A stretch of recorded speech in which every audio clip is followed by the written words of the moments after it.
So the aims of my presentation are to examine the need for employment support for people with lived experience, and we've heard John earlier as well, so we know that there's a need, and also to have a look at the impact and the outcomes that our project has.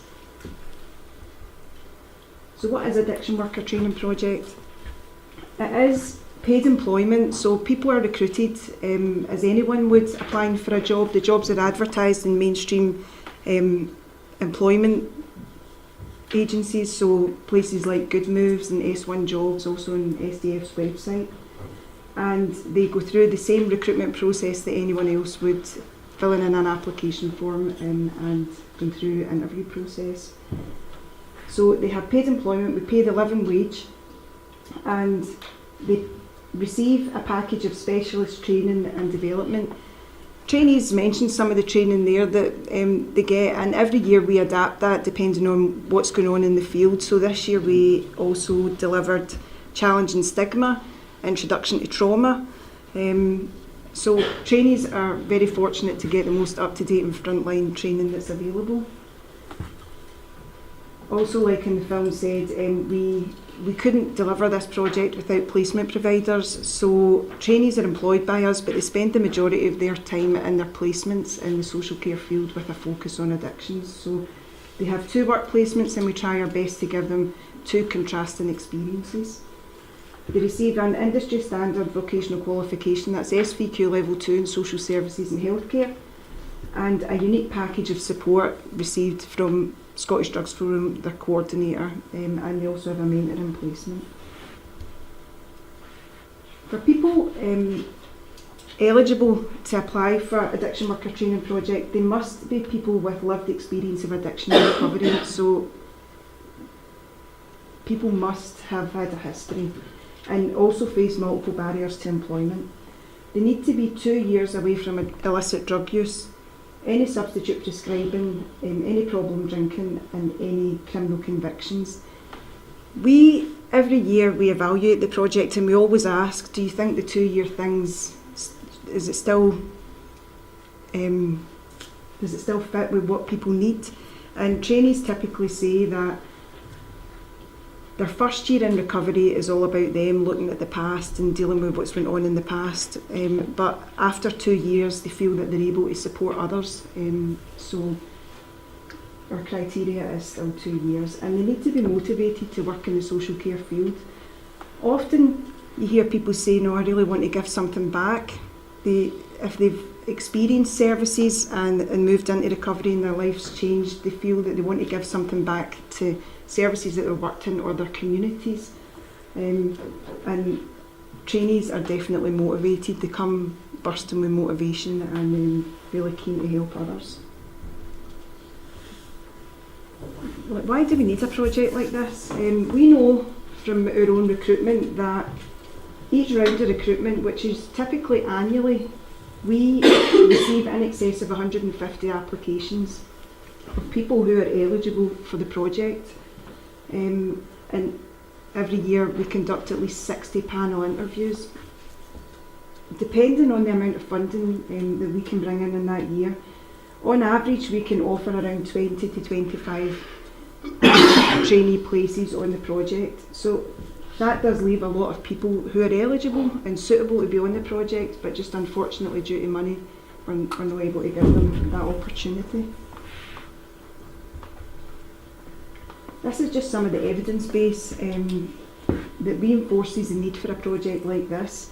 So the Scottish Government creating a Fairer Scotland discussion paper in 2015, it talks a lot about the longer someone is out of work, the more entrenched they become in unemployment, and they can require a more complex and intensive support package to enable them to move into employment. So that's exactly what we do. We offer that in Addiction Worker Training Project.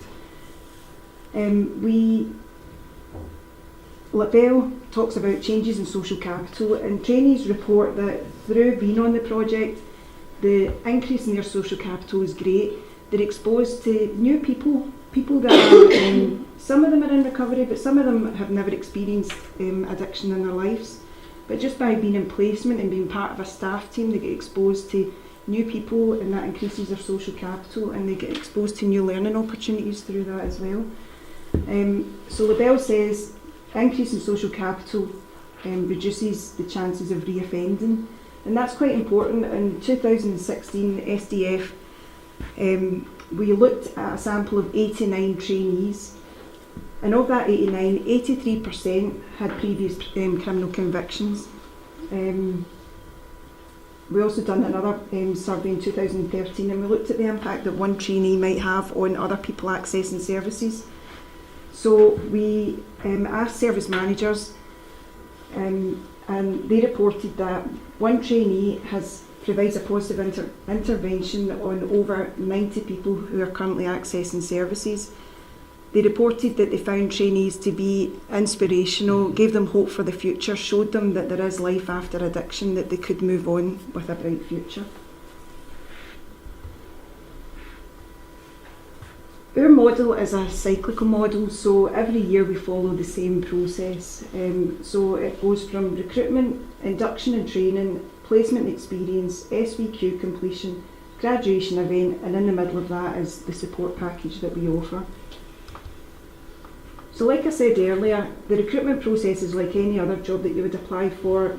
Trainees complete an application form, and then you have an interview, a panel interview, and in that interview process we recognise that people might not have any previous work experience or even any other voluntary experience. So what we try to look for is people's values and attitudes. So our interviewing looks to tease out those values and attitudes that people have to work in the field. If people are successful in completing the panel interview, they move on to a group session, and that's facilitated by someone else in SDF, and we observe that, and we again are looking at how they support others, how they work with others, and also their values and attitudes.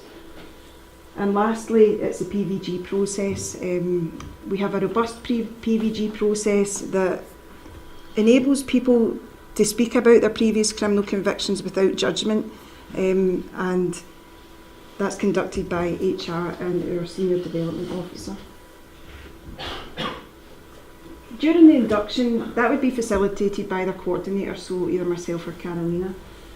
And the induction focuses on getting trainees ready to move into services, so it's about professional conduct, about boundaries, and they also receive some training during that time. It's also about trying to get them just to settle into getting used to getting up in the morning, being somewhere at a certain time, and managing money as well, so that they've got bus fare to get places. So there's lots of support goes in to make sure that that happens. It's also a good opportunity. I think probably one of the most important aspects of the success of this project is that we need to build good working relationships with the trainees, so that they feel comfortable if they do have an issue at home or something in their personal life or anything else that might be going on for them. They feel that they can come to us and speak to us about it. So during that induction time, we do spend a lot of time together, and we do get to know each other quite well. We also have employability and literacy partners come in. So at the moment, our employability partners are Shaw Trust and Capability Scotland, and they provide trainees with ongoing support while they're in the job. They probably have more of a presence towards the end of the project when trainees are looking to move into mainstream employment. And the literacy partners is Workers Education Association.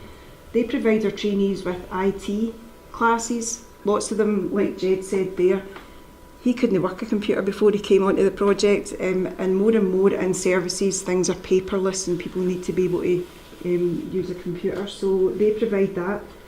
They also provide numeracy and literacy support, and that's been quite challenging. Not everyone wants to say, oh, I've got poor literacy. So we've tried lots and lots of different techniques and how to get people to disclose that type of information. And this year's actually been quite successful.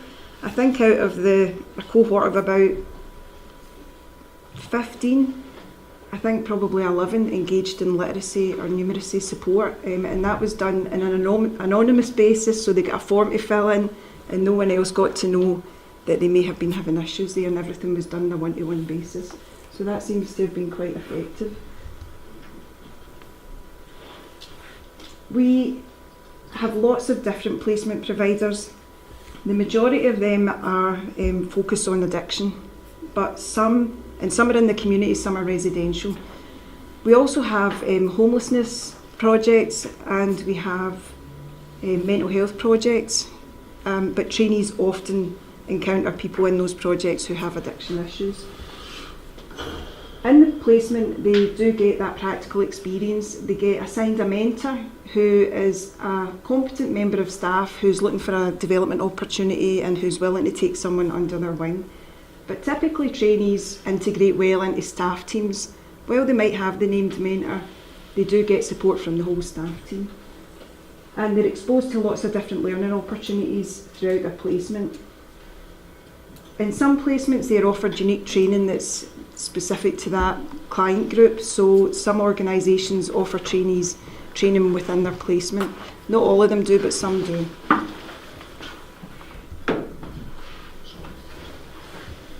Throughout their employment with us, trainees undertake their SVQ Level 2 in Social Services and Healthcare, and at the moment that's delivered by GCVS, Glasgow Council for Voluntary Sector.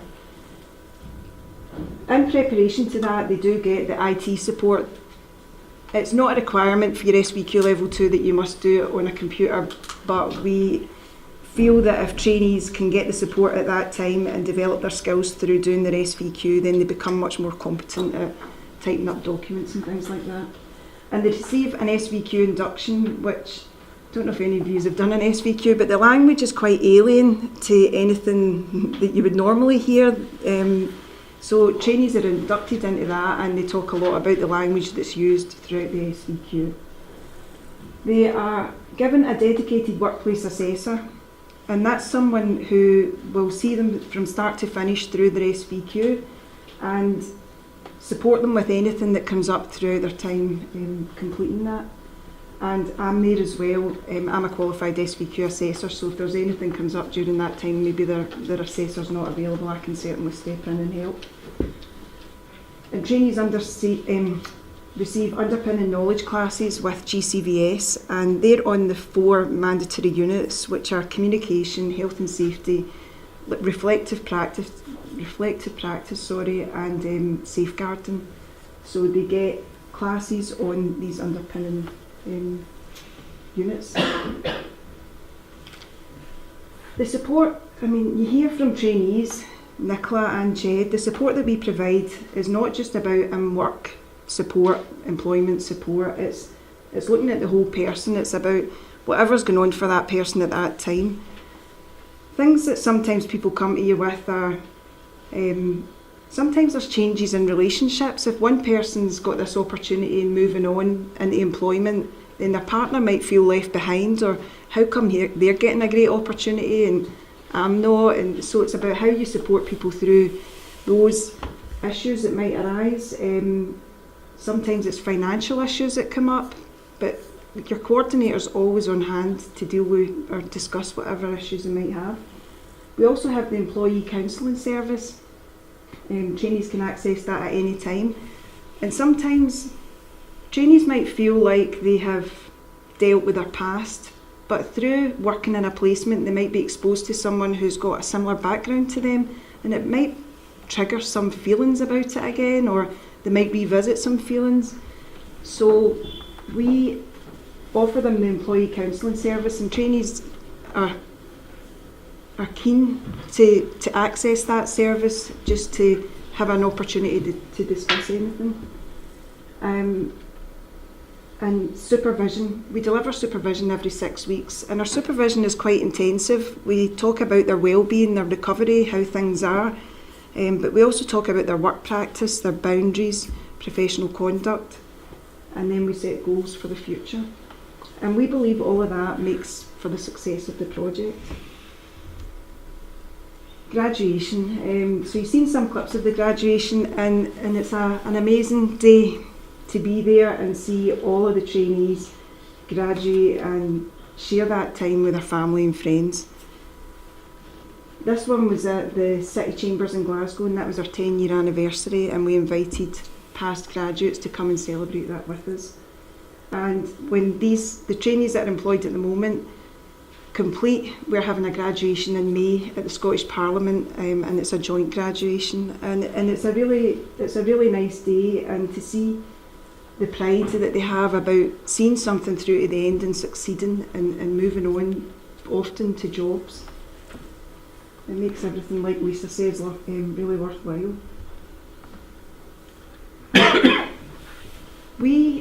Like I said, we evaluate the project at the end of every year, and we do that through different mediums. Sometimes we have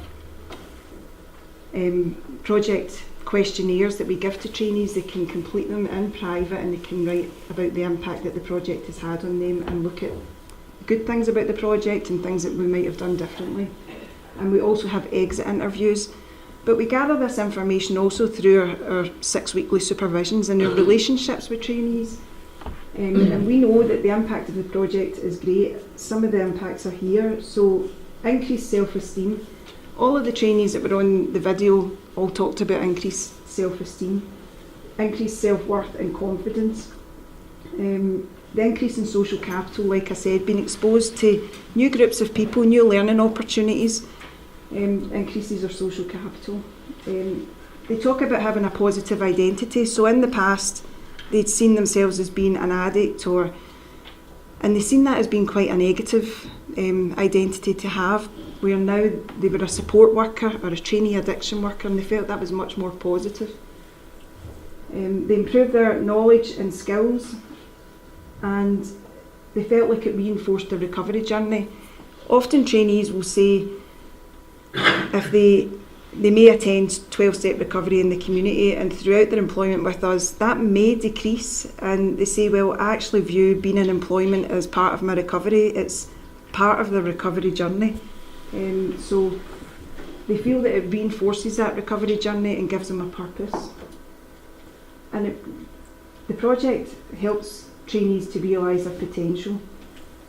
Jed said that, he never thought he could do this, and then he's moving on into further education and looking at going to university. And that's not unique. Some trainees, after completing a qualification and feeling the sense of achievement of doing that, feel that, well, maybe I could do more, maybe I could do something else. And it improves their prospects for work in the future. This is just some of the trainee feedback. We've got millions of trainee feedback, but and a common theme throughout them all is that they've found it an amazing opportunity. Their confidence, their knowledge has been improved. It's been transformative. And that opportunity to use a negative life experience to turn it into some positive skills, something positive for the future. We measure outcomes, short, medium and long-term outcomes. We recruit typically from high areas of deprivation, and we have people who come on the project who come from long-term intergenerational unemployment. Some people have no one in their families ever worked, and through them securing employment, they may have grown-up children who then start looking for jobs and get jobs, and the impact that has, that ripple effect, and increased financial well-being. Trainees are often apprehensive about the thought of having to pay rent and council tax, and how am I going to be able to do that? I don't know any trainee that has been worse off financially by moving into employment, and they contribute to society as well financially. They provide hope and inspiration to others, and you hear that often from trainees when they've been in placement. Service users may approach them and ask them a bit about how did they get to where they've got to, and trainees sometimes engage in volunteering through Scottish Drugs Forum to prepare themselves for moving into AWTP. The increase in social capital, like I've mentioned, desistance from offending, and parental capacity is increased. Trainees who are parents often talk about feeling like they're a better parent. They feel like they're a better role model to their children. They're going out and they're contributing to society, they're paying their bills, and they feel that that's of benefit to their children. And the long-term outcomes are that employment barriers are overcome, participants become long-term financial contributors, and they're reintegrated back into society. and the workforce becomes more representative, populated with highly motivated, competent staff with lived experience. Certainly in places that we deliver the project where there is a reputation there, our trainees are snapped up for employment when they complete the project, and that's because placements know, or social care providers know, that trainees come highly motivated, really keen to learn. They have all the right values and attitudes to work in the field, but they also come very skilled with really up-to-date training. The success rates have changed slightly since we recorded the video, but since 2004 we have recruited 248 trainees over 9 geographical areas of Scotland. Of that 248, over 90% of people have completed addiction worker training projects, and of that 90%, over 85% have secured further employment. 97% have sustained employment, and roughly 30% have moved into promoted posts in the social care field. And that's my presentation finished. Thank you.